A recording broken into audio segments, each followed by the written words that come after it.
Muito bem, com o nosso item criado, a gente vai voltar para o nosso main.dart. E aqui a gente vai exibir, né, essa lista de itens aqui agora. A gente vai criar primeiramente uma lista de itens e vamos exibir elas através de um list view. Só que o que acontece? A nossa classe aqui, né, a gente vai toda hora mutar ela, a gente vai toda hora mudar, né, o estado dela. Porque a gente tem uma lista de itens, uma hora a gente vai adicionar um item, mudou o estado, uma hora a gente vai remover um item, mudou o estado, uma hora a gente vai marcar um item como concluído, mudou o estado. Então, a nossa homepage aqui, ela não pode ser um stateless, tá? Então eu vou clicar na luzinha aqui e converter ela para um stateful widget, beleza? Assim a gente vai poder gerenciar melhor o estado da nossa aplicação. Eu vou mostrar algumas coisas legais aqui. Então o que a gente precisa fazer agora? Criar a nossa lista de itens. E para fazer isso, eu vou vir aqui na minha classe homepage, tá? Lembrando que essa classe aqui, ela só vai ser chamada uma vez, tá? Então se a gente fizer a criação dos itens dentro do método build, por exemplo, na nossa aplicação, toda vez que ele chamar o método build, né, ele vai recriar a lista, a gente vai perder o estado, a gente não quer que isso aconteça. Então a gente tem que utilizar o método homepage, né, o método construtor dessa nossa página, tá bom? Então o que eu vou fazer aqui? Vou criar um var items igual new list de item, Ctrl ponto aqui para importar, ó, cuidado não importar de outro lugar aqui. Então vou importar ele aqui do models/item.dart, tá feito aqui. E aqui embaixo, na minha homepage, né, no meu método construtor, eu vou primeiro inicializar esses itens aqui. Se eu tentar adicionar um item direto para ele, né, ele vai estar vazio. Então eu vou dar um Ctrl KU aqui para tirar o comentário aqui, né, e a gente vai ter os nossos items, tá, .add, tá, adicionando um novo item. Então ele tem uma lista, né, de item, então uma lista tipada, né, um tipo forte aqui, um tipo customizado nosso, tipo do nosso item, e a gente chama o método add para poder adicionar um novo item, né? Então não preciso usar a palavra new aqui, o keyword new. Então adicionei o item 1, done false, item 2, done true, item 3, done false, tá? Então adicionei 3 itens aqui na nossa homepage, tá? Sempre dá um Shift R aqui para ver como que tá a aplicação, se não está quebrando no build nada, tá? Ele deixou aqui em verde ainda a nossa aplicação, falando que a gente está criando modificadores aqui dentro da nossa classe, que não é legal fazer isso. Realmente não é legal gerenciar o estado até fora da aplicação e tudo mais, mas para a nossa app aqui, o que a gente precisa fazer aqui, isso aqui vai funcionar muito bem, tá? A gente vai descer aqui para o body agora e a gente vai, ao invés de trabalhar com container, né, a gente vai trabalhar com um item chamado de list view. Então, ó, o que eu vou fazer aqui? Eu vou apagar esse container daqui, vou deixar só o body aqui. Tá? E o list view, ele é exatamente para isso, a finalidade dele é exibir esses itens, tá? Então, ó, list view, tá? E a única diferença que a gente vai fazer aqui é que é o seguinte, se eu criar um list view direto aqui, tá? Eu posso passar os itens para ele vai percorrer, né, os meus itens. Só que o que acontece? À medida que a gente for adicionando itens novos, né, esse list view ele tem que reagir a essas mudanças também. Então a gente precisa utilizar um cara aqui chamado de listview.builder. Na verdade, eu recomendo que a gente sempre utilize o listview.future quando a gente for utilizar a leitura de um serviço, por exemplo, né? A gente vai ver isso em cursos mais avançados. Ou builder. Aqui, ó. Builder, tá?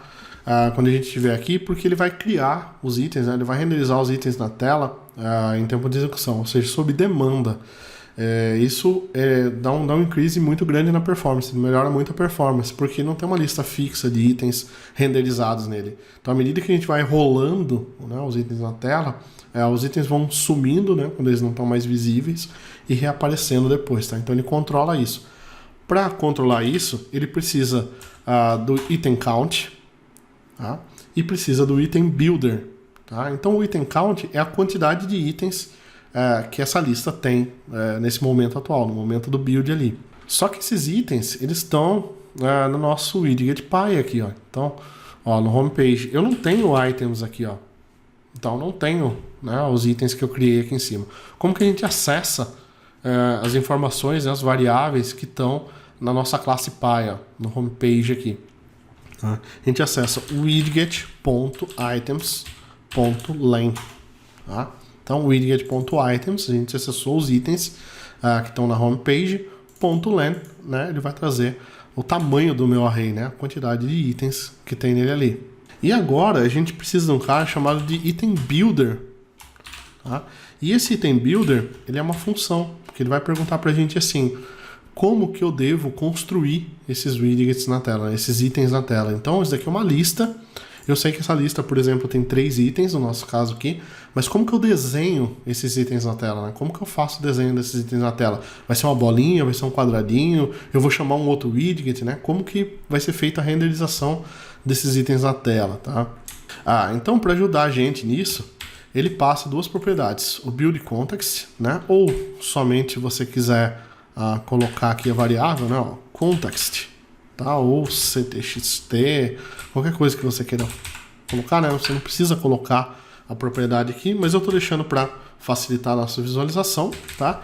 E o índice, né? Ou seja, qual item do array ele está percorrendo naquele momento. Sem isso, obviamente, a gente não consegue